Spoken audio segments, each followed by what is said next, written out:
Buongiorno a tutti amici e amiche lettori. Scusate i rumori di fondo, ma stiamo facendo dei lavori, c'è un po' di lavoro in corso. Spero che non si senta troppo, ma volevo registrare lo stesso. Ho preparato un altro book tag perché vedo che questo genere di video vi piace molto, vedo che avete piacere, allora ne ho trovati diversi. Questo l'ho trovato sul canale di Eleonora, sul canale Vivere tra le righe. Vi lascio il suo video originale qui sotto, naturalmente, come sempre. Poi mi piacerebbe conoscere anche le vostre risposte, se volete magari provare a farlo anche voi, vi taggo tutti. Allora, numero 1, Pizza Margherita, un classico intramontabile, uno da consigliare e uno da leggere. Ancora da leggere direi Il maestro e Margherita di Mikhail Bulgakov, a proposito di Margherita. Ho già letto diversi libri di questo autore, ma questo ancora no, e quindi non lo conosco, anche se è considerato un capolavoro, ma non posso recensirlo per adesso. Da consigliare direi Furore di Steinbeck, un classicone da 5 stelle come quasi tutti i libri di questo autore. Si svolge durante la grande crisi del 29, di cui avevo già parlato in precedenza in un video dedicato appunto a questo libro che vi lascio qui sotto, per cui ha vinto il premio Nobel per la letteratura, il Pulitzer e moltissimi altri meritatissimi premi. È un libro meraviglioso, già letto, ve lo consiglio a tutti, adatto anche ai ragazzi. Bellissimo anche il film con Henry Fonda. Furore parla di una famiglia che perde tutto a causa delle banche durante la grande crisi del 29 e deve andare in giro per l'America in cerca di qualcosa da fare, facendo la fame come tutte le altre famiglie in quel periodo. Un libro molto triste, ma anche molto bello. Numero 2, Pizza Mimosa, un libro scritto da una donna, uno da consigliare e uno da leggere.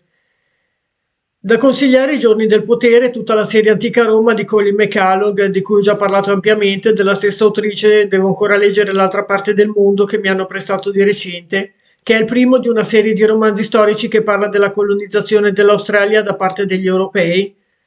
Come forse saprete, l'autrice era australiana, deve essere un romanzo d'avventura, credo. Quelli sull'antica Roma parlano di tutta la storia, chiaramente, da prima, dall'epoca di Caio Mario, Cesare, Augusto, eccetera, tutto quel periodo lì, il periodo, diciamo, più importante e espansionistico, dalla Repubblica all'impero della storia romana. Parla degli intrighi sia politici, personali, matrimoni, eccetera. Sono tutta una serie di libri che raccontano quell'epoca storica molto molto bene. Consigliati se vi interessa l'epoca dell'antica Roma. Numero 3, Pizza Bianca, un libro che ti fa pensare all'inverno o ambientato in tale stagione, uno da consigliare e uno da leggere. L'inverno del nostro scontento, anche questo libro di Steinbeck, un libro bellissimo di questo autore, forse di questo libro non avevo ancora parlato. Ehm, Ve lo consiglio tantissimo, in realtà l'inverno è solo metaforico, non si intende in senso stagionale. Il racconto parla di un periodo molto buio della vita dei protagonisti, infatti anche questo si svolge durante la grande crisi del 29, per cui c'era poco da stare allegri. L'inverno nel senso che è un periodo molto buio, molto brutto della vita di questa famiglia. Un libro che non ho letto ancora, non ce l'ho in mente in questo momento, quindi ne consiglio un altro già letto che è Fuga dal Natale del 2001 di Grisham. Non è un legal thriller come il suo solito, parla di una famiglia che cerca in tutti i modi di evitare i soliti festeggiamenti natalizi senza riuscirci alla fine. La trama dice solo l'anno prima la famiglia Craig aveva speso 6.100 dollari per preparare il Natale. Quest'anno papà e mamma si trovano all'aeroporto per salutare pochi giorni prima di Natale la figlia Blair in partenza per una missione umanitaria in Perù. E quindi pensano che senso ha festeggiare il Natale senza la figlia, senza la famiglia.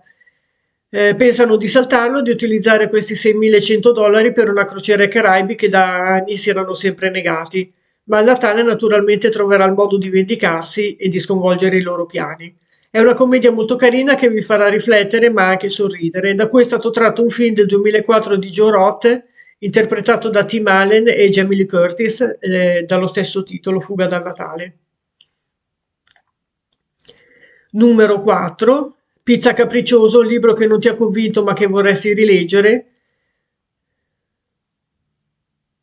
Un libro che mi piacerebbe rileggere, che in realtà mi è piaciuto, ma mi viene in mente questo, è Un uomo da marciapiede del 65 di James Leo Hurley, da cui è stato tratto il famoso film del 69 diretto da John Schlesinger e interpretato da Dustin Hoffman e Jon Voight. Un film che fece scalpore all'epoca per come rappresentò in maniera abbastanza cruda le tematiche trattate, facilmente intuibili dal titolo. La storia di un ragazzone di bell'aspetto che veniva dal Texas e sperava di andare a New York e farsi pagare dalle donne e non solo e arricchirsi facilmente. In realtà scoprirà di essere stato abbastanza ingenuo e troverà una realtà più difficile di quello che si aspettava. Se devo pensare a un aggettivo per questo libro, direi triste. Un libro molto triste e molto malinconico, di una tristezza infinita. Un film verrà poi rivalutato e riceverà diversi riconoscimenti. Molto bello sia il libro che il film, censurati all'inizio. Numero 5, Pizza fritta, un libro super godurioso, uno da consigliare e uno da leggere. A parte che non ho mai provato la pizza fritta, ma mi viene in mente Memorie scritte da lui medesimo, il libro autobiografico di Giacomo Casanova. Divertente, intelligente, spiritoso, ironico e uomo di grande cultura. Sicuramente vale la pena di leggere tutti i suoi scritti. In questo libro ci racconta un po' della sua vita avventurosa. Da leggere non saprei, non mi viene in mente niente. Numero 6, Pizza Montanaro, il libro che parla di montagna, di boschi, uno da consigliare e uno da leggere. Numero 6, per questa traccia ho pensato In mezzo scorre il fiume di Norman MacLean. Vera poesia, racconta le vicende di due fratelli e del padre protestante che vivono nei luoghi selvaggi e magnifici del Montana con la passione per la mosca. Personaggi vicini ma diversi che si vogliono molto bene ma non si capiscono, si eludono. Norman, da anziano, ricorda i tempi della sua giovinezza, una vicenda familiare e soprattutto la vita col fratello. Una vicenda familiare adatta a tutti, oltretutto non è un librone, si legge in un paio di giorni, è proprio un libricino. Da questo libro è stato tratto un bellissimo film di Robert Redford con Brad Pitt e Craig Sheffer del 92, premio Oscar per la fotografia. Bellissimo anche il film. Anche qui c'è un video sul canale di parecchio tempo fa, vi invito a recuperarlo se non l'avete visto. Da leggere non mi è venuto in mente niente in questo momento.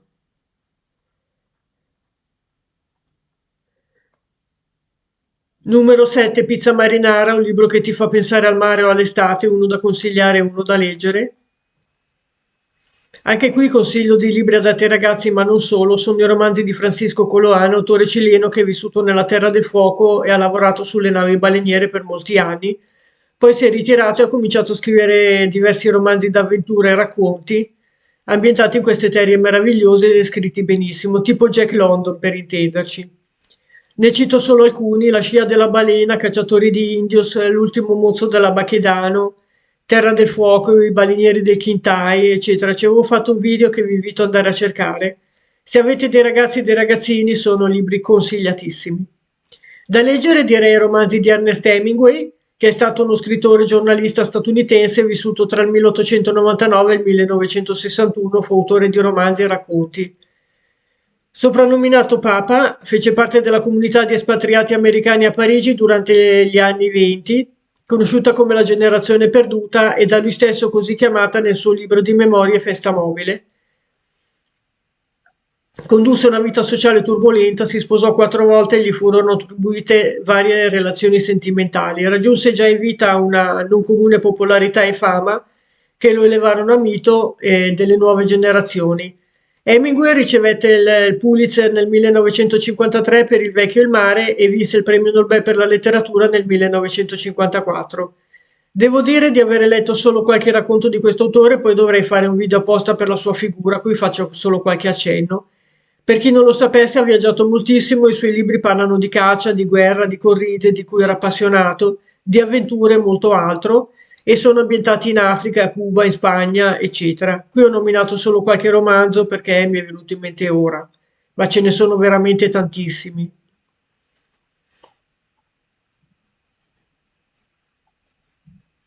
Numero 8, Pizza con ananas, il libro che non ti è piaciuto per niente. parte che a me la pizza con l'ananas piace moltissimo e anche con la mela. Comunque, per curiosità, tempo fa ho provato a leggere Il gioco delle perle di vetro, che è un romanzo filosofico fantastico del 1943 di Hermann Hesse. Fu l'ultima opera dello scrittore tedesco, il quale iniziò a scriverla nel 1931 con l'intento di realizzare il proprio capolavoro. L'opera vide le stampe in Svizzera 12 anni dopo.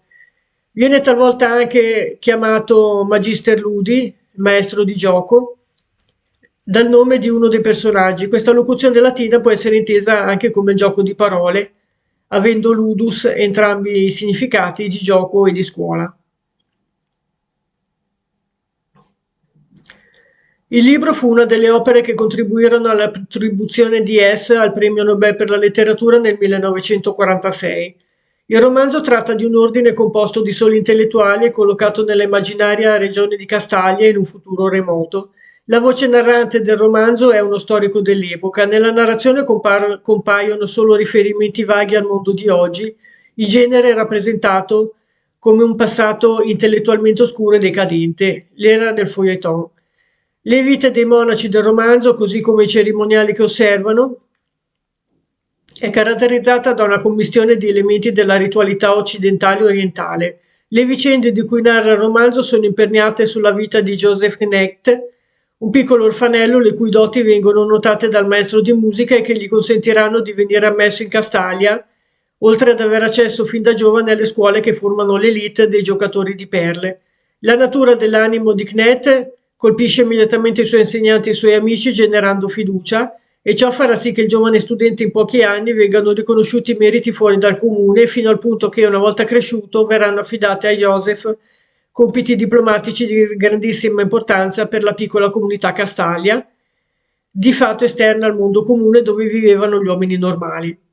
Castaglia viene rappresentata come una comunità eterea, utopistica, dedicata alla pura ricerca della conoscenza intellettuale. È protetta da mura che la isolano dal mondo esterno e che si intuisce che la vita delle persone sia ancora afflitta dai problemi della vita quotidiana. In questo lunghissimo e complesso romanzo di Hess tornano diversi temi cari all'autore, a partire dalla contrapposizione tra spirito e vita, tra teoria e pratica, tra riflessione ed emozione che già troviamo in Siddhartha e in Narciso e Boscadoro. Io ho provato a leggere anche questi libri anni fa, ma devo dire sinceramente che li ho trovati tutti pesanti e noiosissimi, infatti non sono neanche riuscita a finirli. D'altronde non ho fatto studi specifici, quindi forse non mi hanno spiegato il significato dei testi, ma francamente è un autore che non fa proprio per me. Cioè per me è pesante, noioso e non riesco a capire cosa vuol dire.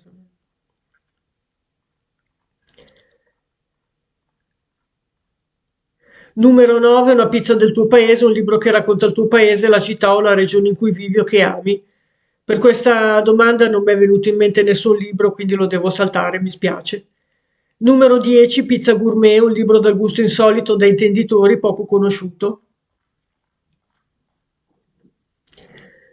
Per questa traccia mi viene in mente Il piacere di Elsie di Patricia Highsmith. Ho già parlato ampiamente di questa autrice, ma non ricordo se ho parlato proprio del libro. Comunque è un thriller psicologico che parla di una ragazza con un sex appeal molto forte che seduce chiunque incontri, uomini e donne, e questo le creerà anche parecchi problemi. È un libro da scoprire, come tutti gli altri dell'autrice, se vi piace il genere thriller psicologico. È l'autrice di Il talento di Mr. Ripley, la serie di Tom Ripley. Bene amici, se vi è piaciuto il video condividetelo, invitate i vostri amici e mettetemi un like e al prossimo video, grazie per la visualizzazione e a presto, ciao.